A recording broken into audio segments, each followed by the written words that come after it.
Hello there. Today we're going to be talking about my last trip to the Eiffel Tower in Paris. So, let's go.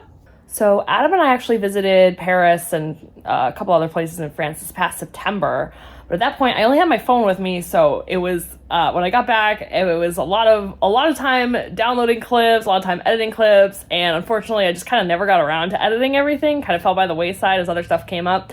But with the Paris Olympics coming up this summer, I thought maybe it'd be good to revisit it and talk about my experience in Paris and today, specifically the Eiffel Tower, just in case it could help anybody out who's going to be traveling there soon. Now, there are a lot of different companies that you can choose from to visit the Eiffel Tower, but we opted to actually try something different. In the past, I have, just tried regular tour companies, but recently to September, still pretty recently, the Eiffel Tower actually started doing staff guided tours.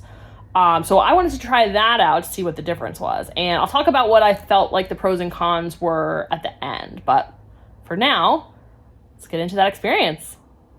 We took a cab using the G7 app from our hotel in the Latin Quarter, and we got a specific entrance to go through and then a specific meeting point to look for. We waited by the sign to meet our guide, and when she arrived, she gave us all audio devices and some nice headphones that we could use to hear her throughout the tour. As an actual staff member at the Eiffel Tower, our guide was able to bring us to the front of the line, even in front of other guided tours, and straight away we got to visit somewhere that is off limits to most outside tours. She gave us a card with a little diagram and explained that what we were seeing was the counterweight system that actually makes the elevators run. Historically, there was an operator that ran them, but nowadays everything's automated. It was actually really cool to see. After that, we got the quintessential Eiffel Tower experience by cramming into the tiny elevators, and we made our way up to the very top.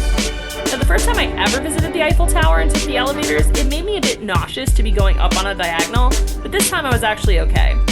But if you're prone to motion sickness, you may want to take a Dramamine beforehand, just in case. Our guide brought us up to the top first because it's the smallest area, so waits get long and crowds build up quickly. If the line gets too long or inclement weather comes into the area, they will actually close the very top at a certain point. So it's always good to go early if that's something you really want to do. Once we made it up to the top, there were great views all around, despite it being an overcast day.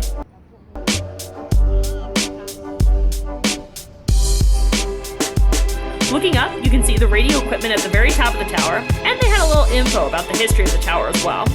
You can also see into Gustave Eiffel's office, complete with some wax figures. This is the level with the smallest area, so it didn't take too long for everyone to make their way around, take their pictures, and get ready to head down to the next level.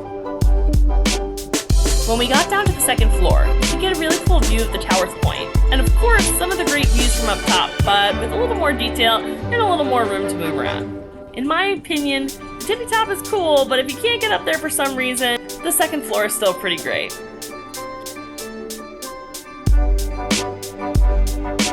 Finally, we began our descent to the first floor, but this time we had to take the stairs, which, even going down, are still pretty grueling. Though it was cool to see the elevator gears and the figure they place on the back of the elevators to represent the operators who used to run them. But my legs were definitely shaking by the time we made it down. It may be a little cheaper to get tickets where you have to use the stairs going up and down, but it's definitely a lot of work, and if you don't want to be physically exhausted by your visit, I'd highly recommend tours that include the elevators at least going up. The first floor had a display about all the different colors the tower has been painted over the years, and a really cool/weird puppet thing about the World's Fair. The first floor also has all the restaurants and gift shops. We originally popped into the bistro just to get one macaron, but then it started pouring rain, so we decided to stick around and have lunch, including a great turkey sandwich, a Diet Coke in a cool take-home cup, and an entire sleeve of delicious Pierre Hermé macarons. Also important to note is that even though you are technically inside the Eiffel Tower, unless you're in one of the shops or restaurants, you will get wet if it's raining. After hitting the gift shop, we headed down the last elevator back to ground level.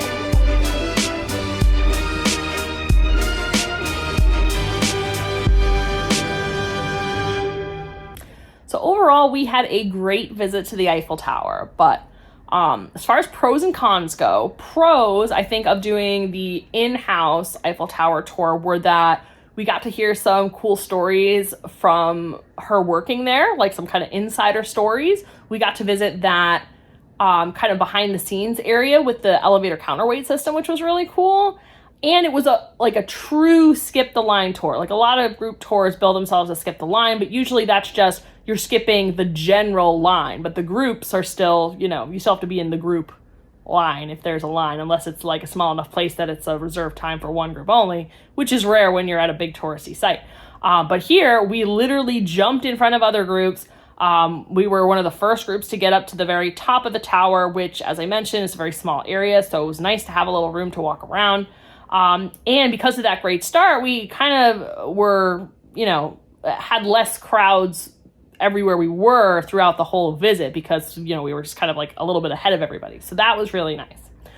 Now, as far as cons go, the only thing that I noticed was, and this is from, my experience doing other tours and also just kind of overhearing other tours that were around us as it got later in the day.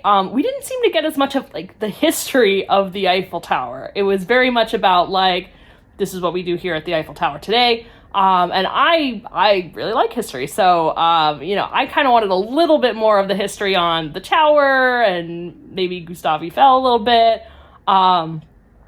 Just a little more of that history and like kind of analysis of the tower. But yeah, so it was still a really great tour where our tour guide did a great job. And because it's new, and she said this too, the tour is probably going to evolve over time. So it could even, it could be that even to date, just a few months later, they may have, incorporated more of that history. I don't know.